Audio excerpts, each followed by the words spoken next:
Hello दोस्तों, आप सभी का स्वागत है अनवर सर व्लॉग में। मैंने बता दिया था आप लोगों को क्लास के अंदर कि मैं आप लोगों के जो छूटे हुए टॉपिक हैं वो पूरे कंप्लीट करवाऊंगा। तो आज मैं राजस्थान की कृषि पढ़ाने वाला हूं। राजस्थान की कृषि में आज हम जिस पॉइंट पर चर्चा करेंगे वो राजस्थान की सामान्य जानकारी कृषि की। कृषि फार्म कितने हैं राजस्थान में वो देखेंगे, कृषि प्रकार कितने हैं वो देख लेंगे, और प्रमुख क्रांतियाँ कृषि से संबंधित हुई है जो देख लेंगे, और फसलों के वर्गीकरण, प्रमुख फसलें, प्रमुख मंडियाँ, प्रमुख संस्था, ये हम नेक्स्ट पार्ट में कंप्लीट करेंगे। आज हमारा जो प्रमुख उद्देश्य है वो है सामान्य डिटेल कवर करना इसके अंदर आप लोगों के लिए। ओके, चलो। तो दोस्तों, कृषि जो बना है ये एग्रीकल्चर से बना है। किससे? एग्रीकल्चर से बना है। एग्रीकल्चर शब्द जिसमें एग्री का मतलब होता है मृदा और कल्चर का मतलब होता है कृषि। और ये एग्रीकल्चर किस भाषा का शब्द है दोस्तों? लैटिन भाषा का शब्द है। ठीक है, तो कृषि एग्रीकल्चर से बना है। एग्री का मतलब मृदा और कल्चर का मतलब कृषि, और एक एग्रीकल्चर लैटिन भाषा का है। सामान्य जानकारी याद रख लेना। जैसे कि आप जानते हो दोस्तों, अपन 10th के बाद 11 में आर्ट्स लेते हैं, साइंस लेते हैं, कॉमर्स लेते हैं और एग्रीकल्चर लेते हैं। तो एग्रीकल्चर में वो दोस्तों कृषि के बारे में ही पढ़ते हैं। दूसरा जो कृषि है, भारतीय कृषि को या राजस्थान की कृषि को दोस्तों मानसून का जुआ कहा जाता है। सबसे इम्पोर्टेंट, ठीक है, मानसून का जुआ किसे कहा जाता है? प्रश्न बन जाए, पशु को, कृषि को, किसी और चीज को, तो आपका आंसर होना चाहिए कृषि। ओके, कृषि का हृदय स्थल मैदान, सबसे कम कृषि अरावली। तो दोस्तों इसमें ज़्यादा सोचने वाली कोई बात नहीं है। राजस्थान को चार भौगोलिक भागों में बांटा है। कितने भौगोलिक भागों में बांटा है? 4 भौगोलिक भागों में बांटा है। मैं बता देता हूँ आप लोगों को। पहला मरुस्थल, ठीक है, दूसरा अरावली, तीसरा मैदान, और चौथा दक्षिणी पूर्वी पठार। जो ये अरावली वाला भाग है ना दोस्तों, क्योंकि ये इसमें पहाड़ है। क्या है? पहाड़ है। पहाड़ों पर कृषि होगी क्या? सोचने वाली बात है, नहीं ना। तो इसलिए सबसे कम कृषि कहाँ होती है? अरावली में। इसलिए कृषि के लिए निर्धन प्रदेश है आपके अरावली। और कृषि का हृदय स्थल बता के रखा है दोस्तों यहाँ पर मैदान। तो थोड़ा सोचने वाली बात है, जहाँ पर नदियाँ रहेगी, जहाँ पर वर्षा हो, अच्छा उपलब्ध हो, अच्छी तरीके से उपलब्ध होगी, वहाँ ऑब्वियसली अच्छे से कृषि होगी। तो कृषि का हृदय स्थल बोलते हैं मैदान को।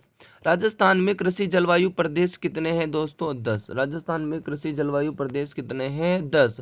इस 10 वाले जो जलवायु प्रदेश है इसकी मैं अलग से वीडियो बनाऊंगा, क्योंकि किसी एक लेक्चर में से कंप्लीट नहीं कर सकते। ठीक है, तो राजस्थान में कृषि जलवायु प्रदेश 10 है। ये रीट के लिए स्पेशल है, तो उनके लिए मैं बना दूंगा। बीएसटीसी में आप लोगों को इतना याद रखना है, राजस्थान में कृषि जलवायु प्रदेश को कितने भागों में बांटा है? 10। और दोस्तों राजस्थान की जलवायु की वीडियो भी आ चुकी है, उसे भी देख लेना, तभी आपको और अच्छे से समझ में आ जाएगा। नेक्स्ट, राज्य की पहली व नवीनतम कृषि नीति 26 जून 2013। इंपॉर्टेंट, राजस्थान की पहली व नवीनतम कृषि नीति कौन सी? 26 जून 2013। जैविक कृषि औद्योगिक नीति कौन सी है? जून 2017। ठीक है, बीएसटीसी में एक बार प्रश्न पूछा गया था, राजस्थान में कृषि विश्वविद्यालय कितने हैं? तो इसका आंसर था दोस्तों 5। कितने कृषि विश्वविद्यालय है? 5। ठीक है, पहला है दोस्तों स्वामी केशवानंद राजस्थान कृषि विश्वविद्यालय। स्वामी केशवानंद, देखो, स्वामी केशवानंद राजस्थान कृषि विश्वविद्यालय बीकानेर के अंदर राज्य का पहला है। 1987 में इसकी स्थापना हुई थी, राज्य का पहला। दूसरा है महाराणा प्रताप कृषि व तकनीकी विश्वविद्यालय, आपके उदयपुर में है। महाराणा प्रताप कृषि व तकनीकी विश्वविद्यालय उदयपुर में। तीसरा है श्री कर्ण नरेंद्र कृषि विश्वविद्यालय जोबनेर जयपुर के अंदर। फिर उसके बाद चौथे नंबर पे है आपके मंडोर जोधपुर में है, और ये 5वें नंबर पर है कोटा में। ओके, ठीक है, तो ये 5 कृषि विश्वविद्यालय, एक पहला बीकानेर, दूसरा उदयपुर, तीसरा जयपुर, चौथा मंडोर जोधपुर, और आपका 5वां है कोटा। ठीक है, ये सब कृषि विश्वविद्यालय ही है। ओके, चलो नेक्स्ट। राज्य में कृषि फार्म वैसे तो ज़्यादा है, लेकिन आप 2 याद कर लेना। सूरतगढ़ कृषि फार्म श्रीगंगानगर, स्थापना 1956 में हुई है इसकी, और सहायता की है रूस ने। जेतसर कृषि फार्म, ये भी श्रीगंगानगर में, इसकी स्थापना 1962 में हुई है। सहायता की है कनाडा ने। तो 2 कृषि फार्म है, सूरतगढ़, जेतसर, दोनों ही श्रीगंगानगर में है। सूरतगढ़ की स्थापना 1956 में, और इसकी जेतसर की 1962 में। और इसके अलावा सूरतगढ़ में सहायता करता है रूस, जेतसर में सहायता करता है कनाडा। ठीक है, चलो अब सबसे इम्पोर्टेंट आप लोगों के लिए दोस्तों ये है, राजस्थान में कृषि से संबंधित संस्था या केंद्र। कृषि से संबंधित संस्था या केंद्र दोस्तों जोधपुर की दो इंपॉर्टेंट है, काजरी और आफरी। काजरी क्या है तो central arid zone research institute, AFRI है एरिड फॉरेस्ट रिसर्च इंस्टीट्यूट। तो ध्यान रखना दोस्तों, ये काजरी ये जोधपुर की एक संस्था है और आफरी ये भी जोधपुर की एक संस्था है, ठीक है। इनके नाम मैंने लिख दिया है। हिंदी में इसका नाम है पूरा केंद्रीय शुष्क अनुसंधान केंद्र और इसका है शुष्क वन अनुसंधान संस्थान, ठीक है। तो इसकी स्थापना होती है 1959 में, किसकी दोस्तों, काजरी की। और 1985 में स्थापना होती है आफरी की। ये दोनों ही कहाँ पर है, जोधपुर में। किससे संबंधित है दोस्तों, ये कृषि से, किससे, कृषि से संबंधित है। और भी चीज़ों में कार्य करती है बट कृषि से संबंधित है, ये याद रख लेना। ओके नेक्स्ट, केंद्रीय कृषि अनुसंधान केंद्र। तो केंद्रीय कृषि अनुसंधान केंद्र आपके दुर्गापुरा जयपुर में है, स्थापना 1943 में ही है, याद रख लेना, वेरी इंपॉर्टेंट। केंद्रीय कृषि अनुसंधान, केंद्रीय सरसों अनुसंधान केंद्र, ये सरसों स से सेवर भरतपुर में। ओके, तो केंद्रीय सरसों अनुसंधान केंद्र 20 अक्टूबर 1993 में इसकी स्थापना होती है, यह है सेवर भरतपुर में। वर्तमान नाम है इसका राष्ट्रीय सरसों अनुसंधान निदेशालय, वर्तमान नाम भी याद रख लेना, राष्ट्रीय सरसों अनुसंधान निदेशालय। चलो भाई, 5वें नंबर पे केंद्रीय बीजीय मसाला अनुसंधान केंद्र, यह तबीजे आपके अजमेर में।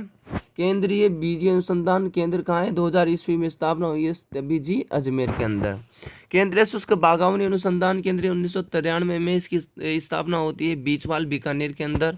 ओके चलो नेक्स्ट है आपके छोटे मोटे, ज़्यादा इंपॉर्टेंट नहीं है लेकिन याद रख लेना आप दोस्तों। खजूर व बेर केंद्र, खजूर व बेर अनुसंधान केंद्र आपके कहाँ पर है, बीकानेर में। चौधरी चरण सिंह कृषि विपणन केंद्र जयपुर में है, 1988 में स्थापना हुई थी इसकी। कृषि विज्ञान केंद्र ये देख लेना, फतेहपुर सीकर में। कृषि विज्ञान केंद्र कहाँ है आपके दोस्तों, फतेहपुर सीकर के अंदर। चलो भाई, कृषि रेडियो स्टेशन आपके भीलवाड़ा में है, कृषि रेडियो स्टेशन कहाँ है, भीलवाड़ा में। नेक्स्ट है नाबार्ड। नाबार्ड दोस्तों देखो, राष्ट्रीय कृषि एवं ग्रामीण विकास बैंक।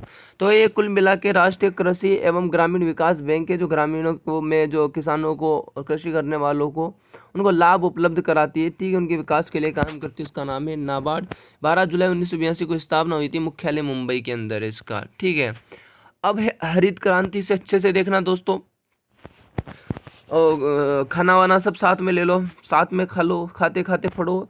आप वीडियो को पूरा कंप्लीट करो लेकिन उठकर मत जाना, पूरी वीडियो देखना। जिसको नोट्स बनाना है वो नोट्स भी बना सकता है, ठीक है। चलो हरित क्रांति। हरित क्रांति की शुरुआत कब होती है, 1967, 67 और 67 में हरित क्रांति की शुरुआत होती है, 1966 और 67 में। विश्व में हरित क्रांति का जनक है नॉर्मन बोरलॉग, अमेरिका का, 1943 में, ठीक है। तो विश्व में हरित क्रांति के जनक कौन है आपके, नॉर्मन बोरलॉग, ये अमेरिका के, 1943 में। भारत में जनक है MS स्वामीनाथन। भारत में हरित क्रांति के जनक है MS स्वामीनाथन। सबसे इम्पोर्टेंट है, उद्देश्य क्या था, कृषि उत्पाद में बढ़ावा करना, ये इसका उद्देश्य था। सर्वाधिक लाभ किसको हुआ भाई, हरित क्रांति से, गेहूं को, और न्यूनतम लाभ दलहन यानी कि दालों में, ठीक है। तो सर्वाधिक लाभ तो होता है भाई गेहूं में, ठीक है, और न्यूनतम लाभ होता है दलहन में। ओके, ये देख लेना, इसमें दो चीजें इंपॉर्टेंट है। हरित क्रांति की शुरुआत 1966-67 में होती है। भारत में जनक MS स्वामीनाथन ने, कृषि उत्पाद में बढ़ावा, सर्वाधिक लाभ गेहूं और न्यूनतम लाभ या कम लाभ दलहन में। ओके, अन्य क्रांतियां देख लेते हैं। अन्य क्रांतियों में हरित क्रांति का संबंध खाद्यान्न फसलों से है, आपके मैंने बता दिया अभी। श्वेत क्रांति से दूध से उत्पादन, किससे, दूध उत्पादन। श्वेत क्रांति का संबंध किससे है, दुग्ध उत्पादन से। 1970 में वर्गीज कुरियन कौन है इसके मुख्य, 1970 में जनक कौन है, वर्गीज कुरियन। ये थोड़ा इंपॉर्टेंट है दोस्तों, अच्छे से रट्टा मार लेना। श्वेत क्रांति दुग्ध का संबंध दुग्ध उत्पादन से है, दूध उत्पादन से, और इसका जनक है 1970 में वर्गीज कुरियन। चलो भाई, पीली क्रांति तिलहन से। आप जानते हो सरसों के फूल पीले होते हैं, तो वो सरसों क्या होता है, एक तिल, तो तिलहन, ठीक है। तो पीली क्रांति का संबंध किससे, तिलहन उत्पादन से। नीली क्रांति का संबंध मछली से। आप जानती हो मछली कहाँ रहती है, समुद्र के अंदर। समुद्र कैसा होता है, नीला। तो सीधी सी बात है, नीली क्रांति का संबंध किससे हुआ, मछली उत्पादन से। और पीसी कल्चर का भी संबंध आपके मछली उत्पादन से। चलो भाई, लाल क्रांति।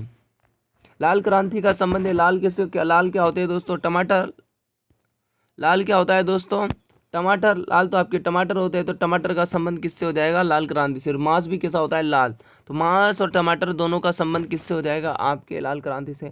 रजत क्रांति, रजत पदक होता है ना दोस्तों, रजत पदक देते हैं, गोल सा रजत पदक। तो रजत क्रांति का संबंध है अंडों से, गोल का है आपके आलू से, आलू उत्पादन से। गोल क्रांति का संबंध आलू उत्पादन से। स्वर्णिम क्रांति का है बागवानी से, क्योंकि जब से दोस्तों हमने हमारी कृषि को व्यापार की दृष्टि से भी करने लगे हम, और वो बागवानी में बदल दिया, हमें लाभ प्राप्त होने लगा, तो हमारे लिए वो स्वर्णिम काल था। तो इसलिए स्वर्णिम क्रांति का संबंध किससे है? बागवानी से। चलो, सनराइज क्रांति का संबंध क्या है? सभी खाद्यान्नों से। सभी खाद्यान्नों से किसका संबंध है? सनराइज क्रांति का। कृष्ण क्रांति का संबंध है पेट्रोलियम उत्पादन से। बीएसटीसी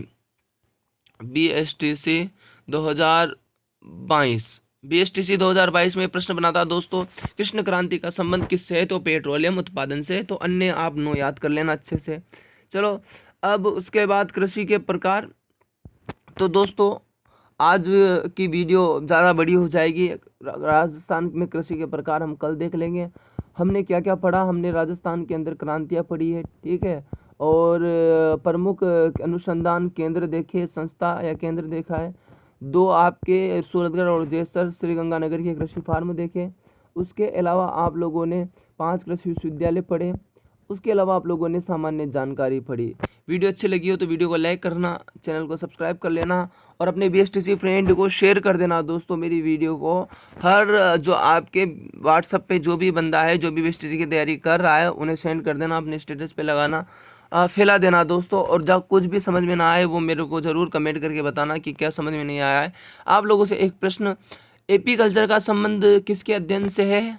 पहला प्रश्न, एपी कल्चर का अध्ययन किससे का संबंध किससे है? और दूसरा, सेरी कल्चर का संबंध किससे है?